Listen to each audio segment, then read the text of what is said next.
मस्त हॉटेलसारखा कुरकुरीत असा ब्रेड पकोडा म्हणजेच ब्रेड पॅटीस घरच्या घरी बनवा, अगदी कमी वेळात कमी साहित्यात. त्यासाठी 2-4 ब्रेडच्या स्लाईस घ्यायच्या आणि त्यानंतर एक बॅटर बनवायचा. 1 वाटी बेसन पीठ, 2 चमचे तांदळाचं पीठ टाकायचं. त्यामध्ये थोडंसं गरम मसाला, थोडीशी हळद, थोडासा धना पावडर, थोडंसं लाल तिखट आणि चवीनुसार मीठ टाकून घ्यायचं.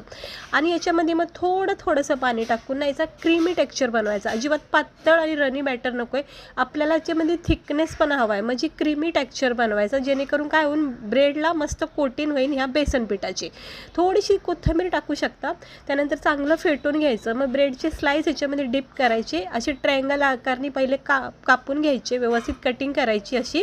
त्यानंतर बेसन पिठामध्ये याला डिप करायचं आणि मग गरमागरम तेलामध्ये स्लो गॅसवर छानपैकी हे ब्रेड पकोडे फ्राय करून घ्या. दोन्ही साईडून एकदम छान क्रिस्पी कुरकुरी होईपर्यंत ह्याला असं फ्राय करून घ्या. हाताच्या साहाय्याने जर तुम्ही सेट केले ना तेलामध्ये तर सोप्या पद्धतीने हे फ्राय होतात.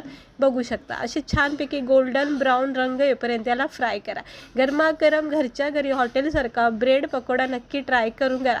चहासोबत नाश्त्यासाठी खूप मस्त आहे आणि खायलासुद्धा भारी आहे. तर कशी वाटली तुम्हाला रेसिपी? आवडली असेल तर लाईक करा, चॅनलला सबस्क्राईबर करा अशीच रेसिपी बघण्यासाठी. आणि हो, ब्रेड असेल तर त्यापासून हे ब्रेड पकोडे तर नक्की ट्राय करून बघा. लहान मुलांच्या टिफिनसाठी देऊ शकता. चिंचाची चटणी असेल त्यासोबत भारी लागतं. चहासोबत सुद्धा खूप मस्त आहे. लाईक नक्की करा.